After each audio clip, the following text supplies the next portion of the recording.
Jadi di episode kali ini kita akan membahas tempat-tempat yang masih menjadi misteri menurut Al-Quran sampai saat ini. Yang pertama adalah Telaga Ainul Hayat. Jadi katanya kalau ada orang yang berhasil minum walaupun hanya seteguk air dari telaga ini, orang itu akan dijaga sama Allah Subhanahu wa Ta'ala supaya dia nggak meninggal sampai hari kiamat nanti. Sayangnya mata air Ainul Hayat ini masih belum ditemukan posisinya.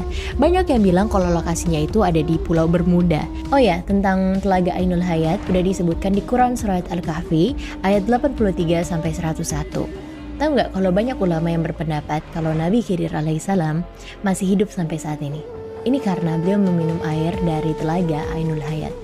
Kalau menurut pendapatnya Imam Bukhari, kalau Nabi Khidir emang udah meninggal dari lama. Nah kalau jujur aku pendapatnya lebih condong mempercayai pendapatnya Imam Bukhari. Ini hanya perbedaan pendapat sih, tapi kalau menurut kalian gimana? Benar nggak sih Nabi Khidir alaihissalam emang masih hidup sampai saat ini?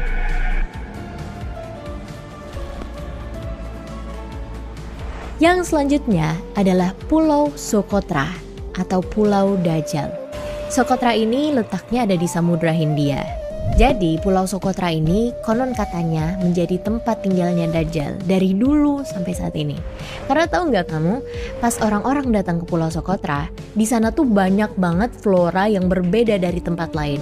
Jadi 1/3 dari flora yang ada di Pulau Socotra itu, tempatnya bener-bener beda banget kondisinya sama tempat-tempat yang kita tahu. Gak hanya itu, binatangnya juga banyak yang rare di sana. Banyak binatang yang jarang kita lihat di tempat yang kita ketahui, tapi ada di Pulau Socotra itu.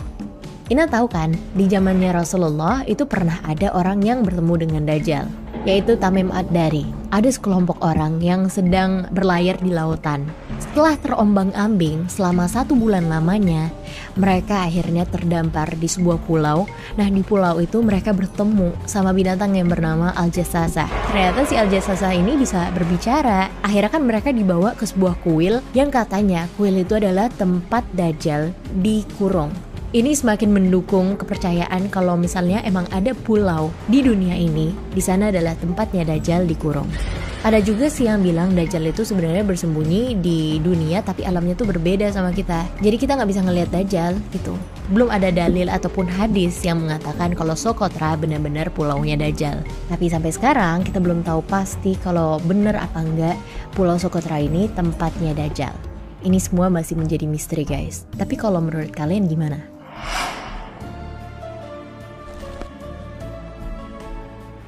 Yang terakhir kita bakalan bahas sumur Barhut.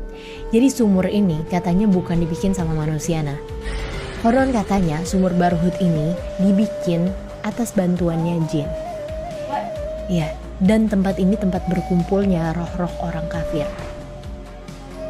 Jadi bener-bener sumurnya itu masih menjadi sebuah misteri yang belum dipecahkan sama orang-orang Ina tahu nggak kalau kata Rasulullah SAW, sumur ini adalah mata air yang paling buruk di bumi. Dijelaskan dalam kitab Al-Mu'jam Al-Kabir Imam Tabrani, Rasulullah SAW pernah mengabarkan akan keadaan sumur ini dengan sabdanya, sebaik-baiknya air di atas permukaan bumi ini adalah air Zam-Zam karena di dalamnya mengandung zat yang dapat mengenyangkan dan obat dari sebuah penyakit. Begitu juga sejelek-jeleknya air di atas permukaan bumi adalah air dari sumur Barhut yang terletak di Hadramaut seperti kumpulan belalang yang di pagi harinya sumur tersebut memancarkan air, kemudian pada sore harinya mengering yang tidak terdapat bekas basah apapun di atasnya. Dan dalil yang menyebutkan kalau sumur ini tempat berkumpulnya roh-roh orang kafir itu diriwayatkan oleh Ibnu Abbas radhiyallahu anhu. Arwah orang mukmin itu di Jabiyah, negeri Syam, dan arwah orang kafir di lembah atau sumur Barhut di Hadramaut, Yaman Selatan. Dan sumur ini benar-benar kayak nggak ini loh nggak dikasihin pagar gitu, benar-benar cuman lubang. Luasnya sekitar 100 meter, kedalamannya sekitar 250 meter. Tapi hal ini masih menjadi perdebatan antar ulama, jadi belum ada kepastiannya. Dan belum ada juga dalil yang kuat untuk mendukung kepastian tentang hal ini. Mungkin belum ada tertulis di Al-Quran ya guys, tapi yang ini aku dapetin dari Google, aku cari informasinya, dan ternyata emang ada dituliskan dalam kitab Al-Mu'jam Al-Kabir Imam Tabrani. Kalau menurut kalian, di antara 3 tempat yang aku jelaskan tadi, yang mana yang paling bikin kalian merinding? Atau mungkin yang bikin kalian penasaran? Alright guys, thanks for watching. Komen di bawah. Next, kita bahas tentang apa lagi?